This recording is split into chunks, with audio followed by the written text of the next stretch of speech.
Dog Street Stories on National Cybercast Entertainment Network.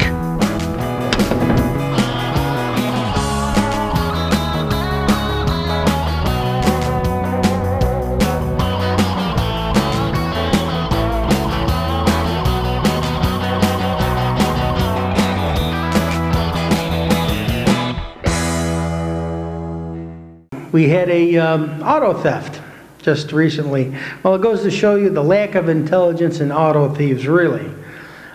Came on the car, 2 male occupants in the car, and they had a good story going. Came up there, and one kid said he lost his keys, and they were trying to see if they could find him. So he did a little while looking for him. Where did you come from? House right over there. He even gave the address to the house. Oh yeah, well my buddy here was drinking, and there was a few open cans of beer in the car. Okay, yeah, good. So we just sat there waiting, and you gonna find the keys? Nah, I better go and call my mom and let her come over with an extra set of keys.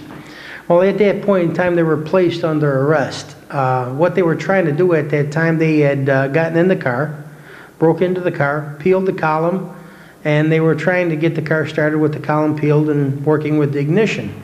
However, the 2 inept car thieves failed to notice that the car was in a repair shop. There was no engine in the car.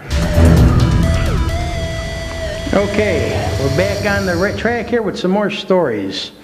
Let's pick on the hospitals for a while. They usually pick your bones when they're pretty good. Let's see, we had an unusual circumstance of homicides.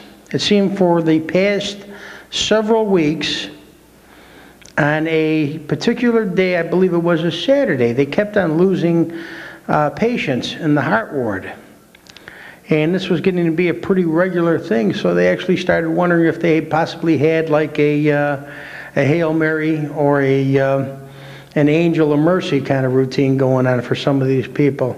So they started staking it out and watching it, and about several weeks went by. A couple other people clocked out, but they did finally apprehend the culprit.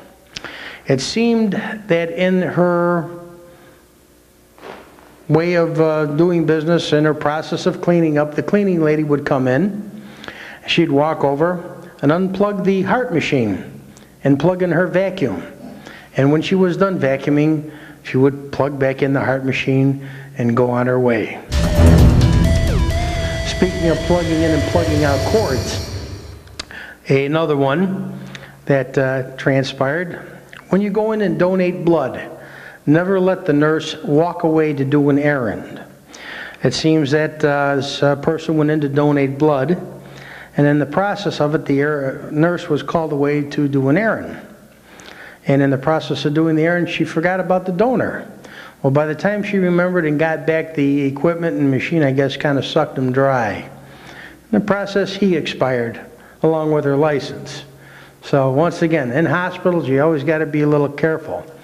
But if you ever go past the hospital gig and you're at the undertaker's, always check to see if they got all their fingers. 4 gentlemen were apprehended the other day. Apparently they broke into a funeral home. What they wanted to do was get some embalming fluid so they could dip their cigarettes in it to get a little bit of a buzz. Well, not finding any, they decided to just go ahead and cut the finger off of a stiff and try smoking that instead.